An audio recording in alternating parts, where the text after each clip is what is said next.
Good morning, everyone. I really appreciate all the electeds who came out this morning. Jumaane Williams, Mr. DeBlasio, who seemed to hit the ground running on this issue, just getting into office. And basically, my story is that I signed up for. I came into a signing room for a 6% mortgage and walked out with an 8% that quickly doubled in escrow. Shortly thereafter, my wife fell ill and got scheduled for surgery just at the time that I got laid off from work.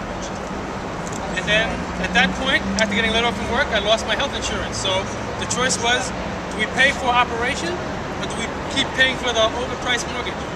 So we opted for our operation and keeping our health and trying to stay afloat with the mortgage.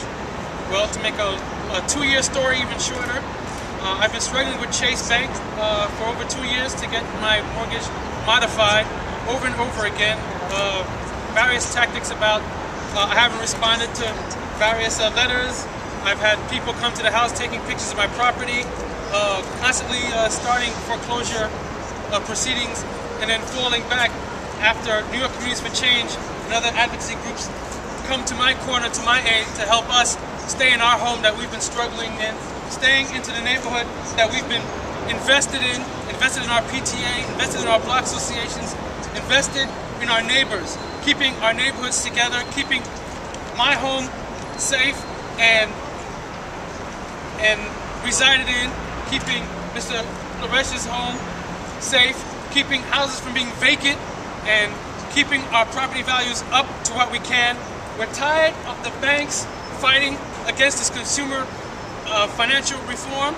We're tired of the banks trying to stalling tactics, just waiting for property values to go back up so they can just slam us into foreclosure and throw us into the street, making us homeless, and just turning a profit on their back and just saying, well, we tried to work with a couple of people. We made 3 or 4 modifications early in the year. Last year, Chase Bank was proud to say that they modified 66% of the people who applied for modifications within 3 months. Well, it's been 2 years for me, and I don't understand where those numbers are coming from. There are other people like me and Goldman Sachs who don't understand where those numbers are coming from. People are not getting modified. People are not being allowed to stay into their homes. People are not coming to the table. Banks are not being made to come to the tables that these TARP funds and these other securities, these other bailouts that were promised. The idea of the bailouts was that they're supposed to keep people in their homes and keep the financial system safe and stable.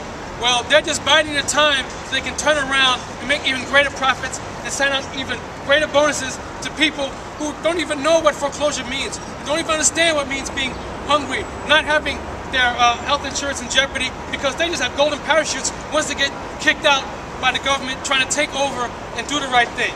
And so, I commend all the electeds who come out to help the regular folks, the working folks, and the underrepresented folks to keeping the neighborhood safe and staying in our homes. Thank you.